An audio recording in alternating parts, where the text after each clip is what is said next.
I'm going to read one about art and artists, which is something I write a lot about.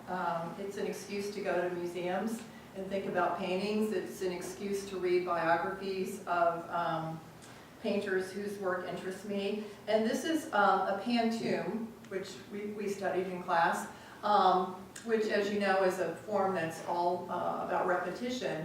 And I've written a couple of them about works of art, and I think they work well for works of art, for thinking for me about works of art, because you're always working within a frame, which is sort of where the art piece is.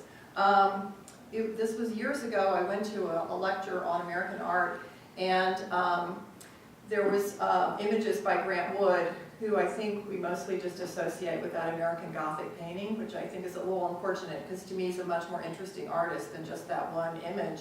But the lecturer who was presenting his work mentioned the detail that he was very influenced by his mother's blue china dishes. So that really sort of struck me as a kind of interesting detail from his own childhood. Blue willow dishes, in fact. And if you think about his paintings, they're very stylized, like blue willow plates are. So, and he was a very shy man, which also comes into the poem. So this is called For Grant Wood, and it has an epigraph: the trees are mended. A shy man seeks perfection in his art. Across vast acres, color and shape of tidiness, Iowa's unruly grass submits, blade by blade. The blue of mother's dishes tints the sky. Across vast acres, color and shape of tidiness, sloping rows and rectangles piece a new land. The blue of mother's dishes tints the sky. Like a black quilt tied with loops of green, sloping rows and rectangles piece the new land. The reassuring fields of corn unfold, like black quilts tied with loops of green. Under the artist's alchemy, the reassuring fields of corn unfold. Sweet clouds hover like the hands of God. Under the artist's alchemy, even winter's leaden skies grow bright. Sweet clouds hover like the hands of God as the 30s skylines and red lines disappear. Even winter's leaden skies grow bright. A yellow hill rises like the belly of a woman ripe with child as the skylines and red lines disappear. Iowa's unruly grass submits, blade by blade. A yellow hill rises, and the shy man finds perfection in his art.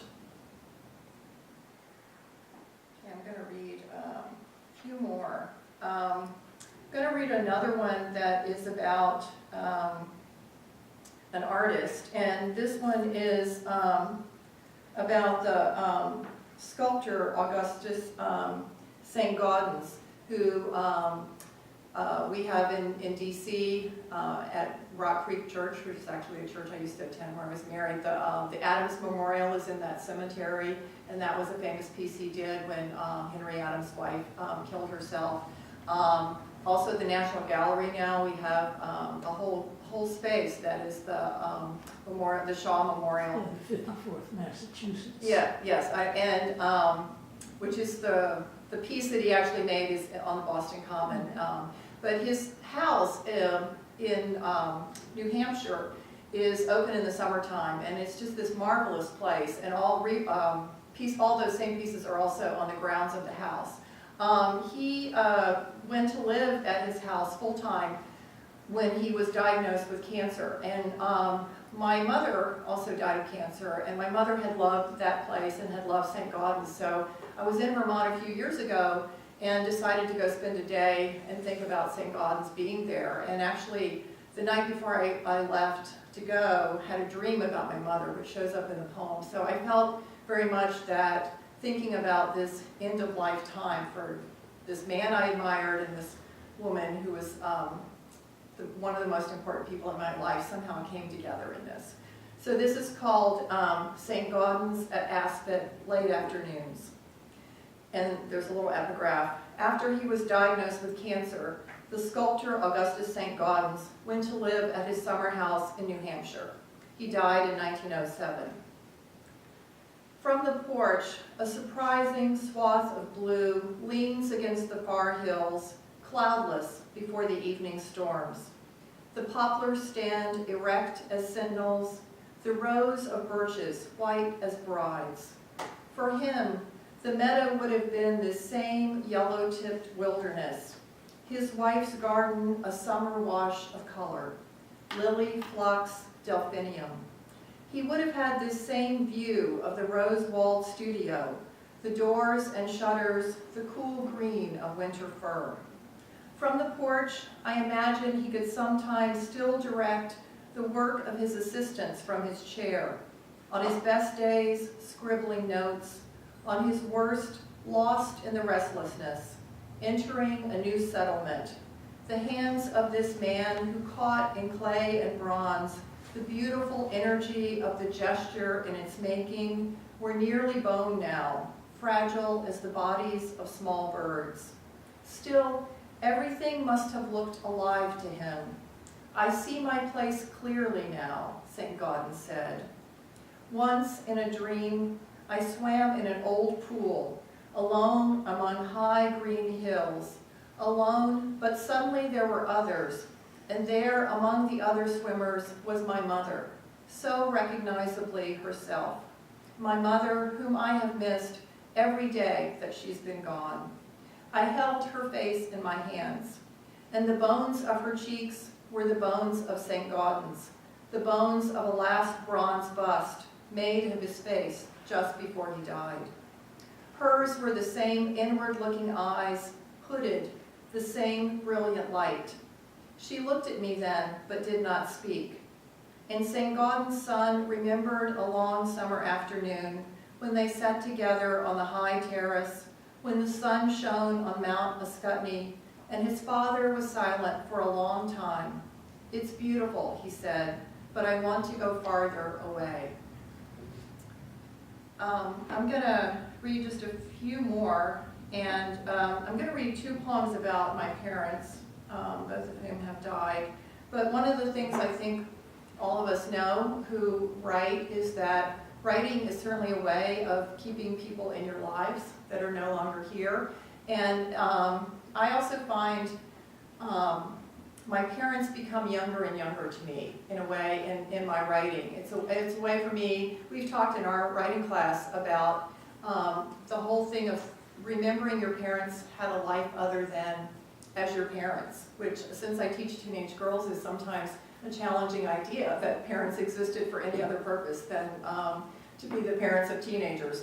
But when my mother died, I found some letters and photographs among her papers which opened a story of her life that I had never known about. And so that's partly what I'm writing about here. It's sort of almost like the archaeology of poetry that allowed me to think about a time that my mother had not told me about. It's actually about a couple of different times.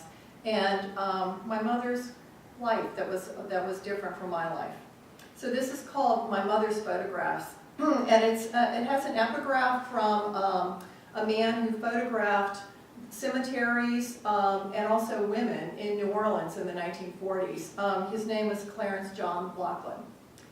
My mother's photographs, and the quote is, "Perceiving, if only through the camera, some of their haunting charm." Clarence John Lachlan, 1948. In a city where I've never lived, my mother lived, and photographed the winter streets of the French Quarter in New Orleans. Such tender watchfulness in her young eye. In the distance, a tree she saw reaches upward and dissolves, its tropical leaves pale streaks of gray. The cars of the 40s are all round shapes and chrome. She captioned these images she kept in a worn envelope. Galatoirs, we had trout marguerite, you see, she writes, and Arnauds, shrimp, New Year's night, Plutard avec Ray. It is night and will always stay night in her photographs, though there is a still brightness in these scenes of scrolled balconies, narrow roads, shiny and slick in the rain and dark. Clarence Lachlan photographed New Orleans. His images of women, the age of my young mother, I suppose. They are always slim and lovely, these girls, placed in his dreamscapes amid the ruins of perilous galleries and broken doors, or among the white stone monuments he called the cities of the dead. Lachlan once said his pictures opened the dark mystery of time, the luminous mystery of light. In one, the woman is an elegant profile, posed the way my mother would have posed, above a crumbling arch. Her hand rests on a jut of brick. She stands against a background of clouds like a ship's figurehead, her black dress a cool line on the rising post-war sky. When my mother died, I found more photographs, images of a man handsome in a way different from my father.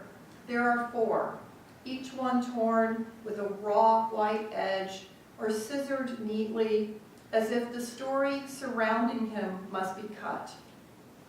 In one, he wears a brown suit and smiles. In another, the one I imagine my mother liked best, he is outside in white shirt sleeves, plaid slacks, a style of the late 60s. His face carries the line of someone like my mother who loved the sun. And there are letters too, though few of them intact. He writes, "It is a fact that I miss you and miss you tremendously." He writes, "You have a free, unfettered spirit." And in what I guess is the last, he writes, "I miss the sharing we did the past few years." Here, among my mother's hidden things, whatever I have from this view of her feels innocent and inviolate, residing in some place older than this day-lit world. We say we judge a photograph in part by the quality of its lights and darks. My mother's darks seem dense and infinite. My mother grows lighter and younger every day. And I'm going to read 2 more. This one is about my father. And my father grew up in eastern North Carolina, and his mother actually died from complications of childbirth. But she lived for 2 weeks after he was born, so obviously I never knew her. But my father believed that he had been with his mother, that she had held him at least for at least once before she died. So what I thought about, I actually visited the cemetery where my father's not there, but everybody else is there, a couple of years ago. And I thought, well, even if it's not true, I could give him that story. So this poem is going way back to my father as an infant in 1921. For my father, buried under other trees, Maxton, North Carolina. Here, where the light slides down the knobby pines, the bare sandy soil nearly shines in this hot midsummer glare. The air is quiet above the graves. They are all buried here, my high-minded ancestors, all except my father, apart from his young mother, who died 2 weeks after he was born. My father believed she held him close, if only once before she died. And since this is now my story too, I give him this. A warm dark, rich and curious, and the way she could have opened her gown, let the night breeze play across her breasts, under her arms. No harm can come to them. In other rooms, others are asleep, but in their quiet, broad-porched house, they are alone in their sweet drowsing, celestial and unencumbered. I dreamed once of a boy who died just after learning his first word, song. Not that my father's long life would have ended, but that their separated lives might coincide. And there could have been music, surely, the way there's always some third thing. The woman, her baby, a tune she might have sung. There's a friend who'll show you how to go. Jesus is the way home. And so, the mother and her beloved boy, together in the room's high mahogany bed, changed by what is always changing, soon, so very soon, but not just yet. And the last one I'm going to read is the title poem from the book, The Invented Child. And this is a poem about Walt Whitman, who I think anyone who writes in this country, or maybe any country, has great affection for. There's a small detail that I've only seen in one book about Whitman. It's Justin Kaplan's biography of him. Whitman had gone to New Orleans as a young man, and there had been rumors that he had had an affair there. And in fact, he wrote poems about that love affair, although it's my understanding that he changed the gender, that he probably had had a love affair with a man. He changed it in the poem to a female because I think he was, this was not a time when it was easy to be a gay man. But the detail in so there were rumors that there was a family, there were rumors that there were children or grandchildren, and in Justin Kaplan's biography there's a brief mention of the fact that Whitman invented a grandchild late in his life. And he would tell people, oh, he came by last week, you missed him, or oh, he wrote me a letter, such a fine boy. And there was something so enormously touching to me about Whitman's great affection for human beings, but I think also a sort of an essential loneliness about him that really made me want to think about this idea of the invented child. So the title is The Invented Child, and it has an epigraph from Whitman. I spring from the pages into your arms. Someone who once knew him said, Walt Whitman sang before breakfast, behind his bedroom door. Broken arias, bits of patriotic tunes, the way my child sings this morning in early spring, the way the raucous mockingbirds fill the warming air with their own borrowed songs. The world is once again its hopeful green. Bold forsythia bursts its spindly stalks. The young trees again flicker on the slopes. And when he ended his days on dusty Mickle Street, Whitman must have remembered mornings like this. Nights no longer really sleeping, confined to the paralytic chair. Say he remembered that earlier, softer air, the light on the water in that clearing he had called Timber Creek, the idea of it. Say he thought again of those days when he was still fat and red and tanned, when he'd strip off his clothes and roll his great flesh in the pond's black marl. In the close bug-ridden room in Camden, he spoke sometimes of a grandson, fine boy, a southern child who sometimes wrote, once stopped by, no one ever saw him, an old poet, his invented child. Though why shouldn't a man who'd always lived in words create something to endure his sore, soiled world?